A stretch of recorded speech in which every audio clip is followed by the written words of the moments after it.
ايوه، السلام عليكم. شلونك؟ كيفك استاذ رامي؟ حياك الله. اخونا مهتدي، اسمك ايش ولا لا تحب ان تذكر اسمك؟ لا اسمي حسين من العراق. انا حسين، كم المهتدي. عمرك يا حسين؟ عمري 23 سنة ما شاء الحمد الله. لله. حسين معنا ردود شيعي الان، تحب تسأله شيء وانت شيعي مهتدي يا حسين؟ نعم، أحب أسأل سؤال. هل هناك حديث صحيح أن واحد من أهل البيت فعل أو لطم أو ضرب الخد؟ الله الله الله. ده اخونا حسين عمره 23 سنة، مهتدي منذ متى يا حسين؟ والله ابتديت، صار أنا أتابعك منذ يعني سنوات، لكن منذ تقريبا 3 أشهر. الله أكبر. مهتدي أخونا حسين بقاله 3 أشهر ويسأل الردود، وعنده 23 سنة ومهتدي بقاله 3 أشهر ويسأل الردود. فاضل يقول له: هل أحد من الآئمة سلام الله عليه لطم أو ضرب نفسه عند مصيبة؟ خلينا نشوف. والله ما مرتب مع حسين هذا، يشهد الله، لكن إن شاء الله سيظهر الحق. تفضل سماحة الردود. فاضل معك أخونا المهتدي حسين منذ 3 أشهر، عمره 23 سنة، بيسألك: هل أحد من الآئمة سلام الله عليهم لطم أو ضرب نفسه عند مصيبة؟ تفضل سماحة الردود. فاضل. اولا تغيرون الموضوع في كل حين لا، الاتصالات التانية كان واحد مهتدي آخر. أبو محمد ده شاب صغير ما شاء الله، جميل كده. حسين ما شاء الله، حتى صورته أمامي، شاب ما شاء الله، مهذب ونظيف كده ما شاء الله، وعنده 23 سنة، وبيسألك: مين من الآئمة سلام الله عليه كان يضرب نفسه عند المصيبة؟ تفضل أجيبه يا سماحة الردود.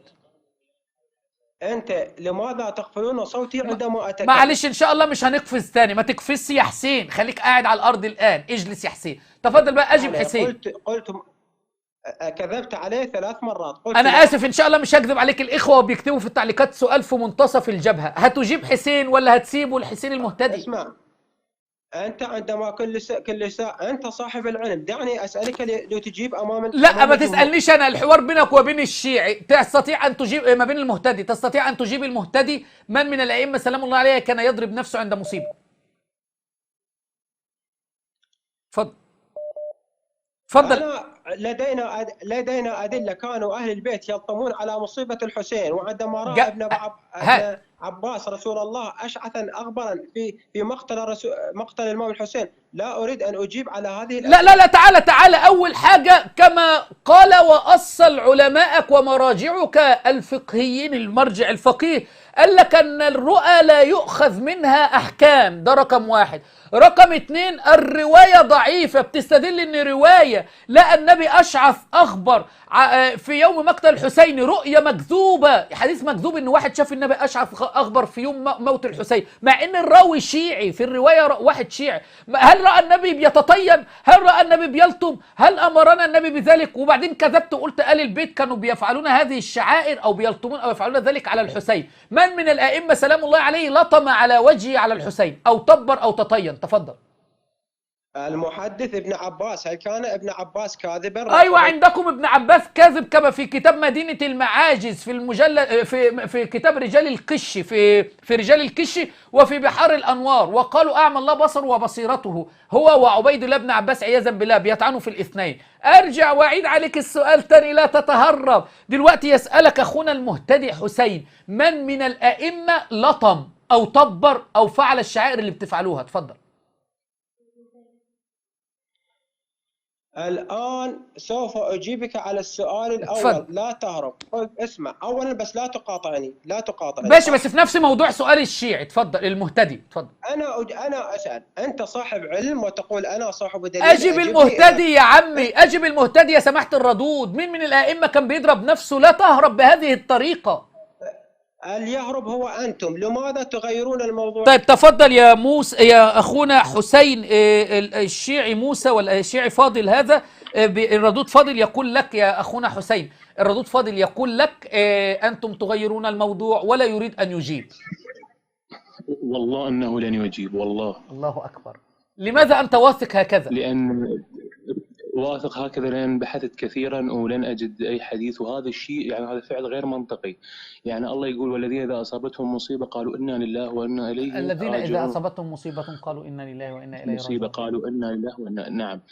وهذا الفعل غير منطقي. يعني انا هلا اذا شافني شخص غير يعني ملحد او شخص مسيحي وانا اعمل هاي الامور، اكيد راح يقول لي هذا دينك، يعني دين جاهل، دين غير منطقي. جميل جدا يا لان حسين، خلينا هاي نسأله الامور السؤال ده يا حسين. الشيطانيه. خلينا نسأله السؤال ده. سمحت الردود فاضل، اخونا حسين بيقول لك لو شافني يهودي او نصراني او ملحد وانا قاعد اضرب نفسي واتطين، هيقول لك دينك دين جهل وهنفر الناس من الاسلام. كيف تقنع يهودي او نصراني بفضل التطبير والتطيين وما شابه ذلك؟ اتفضل يا سمحت الردود.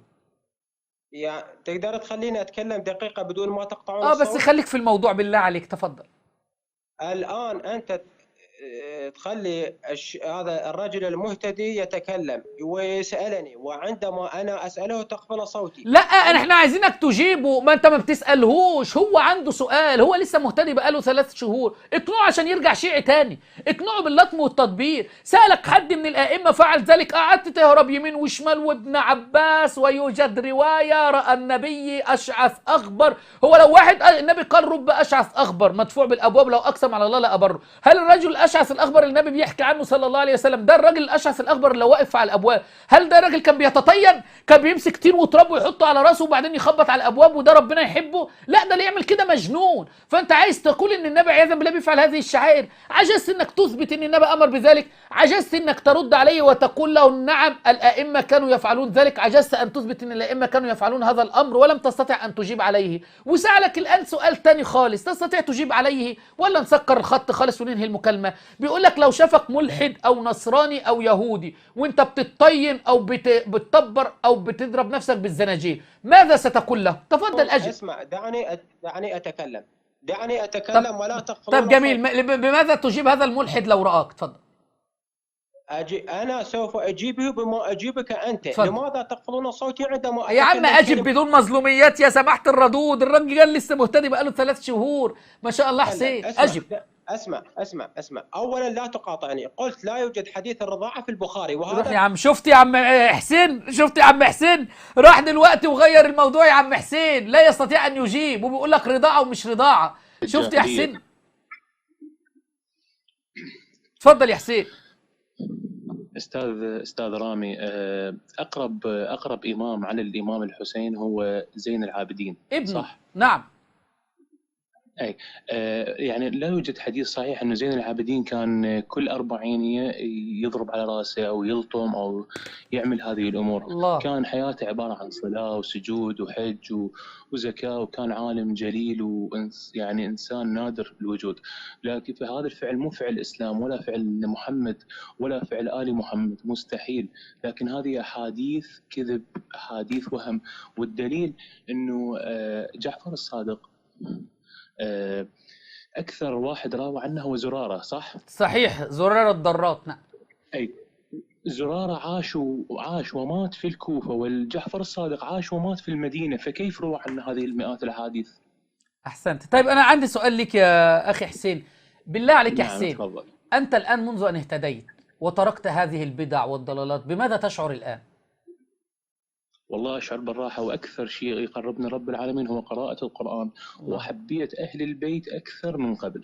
الله يعني أكبر. قمت أنظر لهم نظرة أنه هم علماء أجلاء وقدوة لنا. نعم، يعني أنت الآن أحببت أهل البيت أكثر. نعم. وقرأت. طب كنت بتقرأ أيوة القرآن قبل أن تتسنن؟ كنت محافظ على قراءة القرآن؟ لا، يقولون القرآن فيه ظاهر وباطن، ومو كل واحد يقرأ، مو كل إنسان، وهذا القرآن فقط لأهل البيت. والله يقول هذا القرآن تبيانا لكل شيء، وهو للناس كلها، يعني كل المسلمين. الله يثبتك أخي حسين ويوفقك ويسعدك. نعم. طب ممكن يعني تفضل. نعم، تفضل. لا اتفضل أنت، تفضل.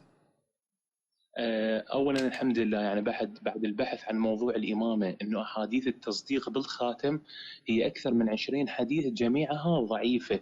صحيح. انا بحثت عن راوي في الاحاديث هذه، وجدت انه الخوئي ضعف بعض الرواه، واذا تسقط هذه الروايه وتسقط هذا الادعاء. الاستدلال بقية الولاية اللي هو أهم وأقوى استدلال عندهم بالإمامة، طلع الأحاديث ضعيفة.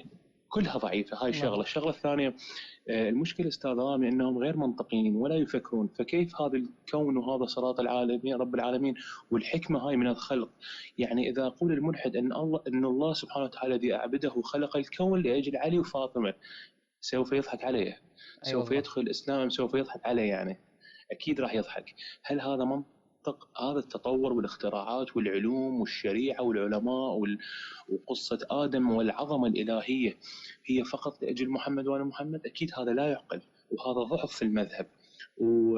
وأكيد الحمد لله بفضل الله ثم بفضل متابعتي لك. الحمد لله. الله يسعدك يا حبيبي. طيب يا حسين، تحب توجه رسالة للردود المسكين اللي هو معانا على الخط الآن أو الله أعلم في البث، هو والشيعة اللي بيسمعونا؟ نعم أنا أحب أوجه له رسالة. أولا اقرأ قرآن كثيرا. ثانيا اقرأ سيرة أهل البيت بإنصاف من جميع العلماء وليس فقط علماء الشيعة، لأن علماء الشيعة حديثهم أكثرها ضعيفة. اقرأ سيرة أهل البيت وفكر. هم مشكلتهم ماكو تفكير، يعني يسلمون بعقلهم للمراجع، والمراجع هم بشر وهم أصلا ما يعرفون أن التقليد غير واجب.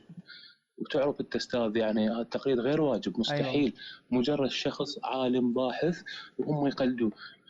هاي شغله. الشغله الثانيه استاذ رامي، يعني الله سبحانه وتعالى يعني قال اقتدوا بالقران، ويقول فاستمسك بالذي اوحي اليك انك على صراط مستقيم. صدق الله العظيم. الله عليك يا حسين، والله ما شاء الله عليك. الله يحفظك يا حبيبي ويبارك فيك ويسعدك. يعني كل هذه العلوم أتت لك في 3 أشهر من الهداية. الله يثبتك ويحفظك. الحمد لله. لا الحمد لله. يعني القرآن أنا يوميا يعني بعد صلاة الفجر أصلي الفجر وأقرأ قرآن وأبحث كثيرا يعني في القرآن. بس عندي سؤال، عندي كم سؤال لحضرتك، يعني أتمنى أستفاد من حضرتك أستاذ طيب رامي. خلي الأسئلة بيني وبينك إن شاء الله حتى لا نطيل في المكالمة لأن التاني معنا على الخط. بس أنا خلينا بس عايز أعلق على نقطة. شوفوا يا الشيعة، شوفوا انظروا يا سنة معنا أو أنتم يا شيعة، اسمعوا صوت حسين ويقول لك وبجلس أصلي الفجر وأجلس أقرأ القرآن. اسمعوا يعني تشعرون وتشعرون من نبرة صوتي إن إنسان صادق أخلص لله، أنار الله طريقه وأنار الله له حياته.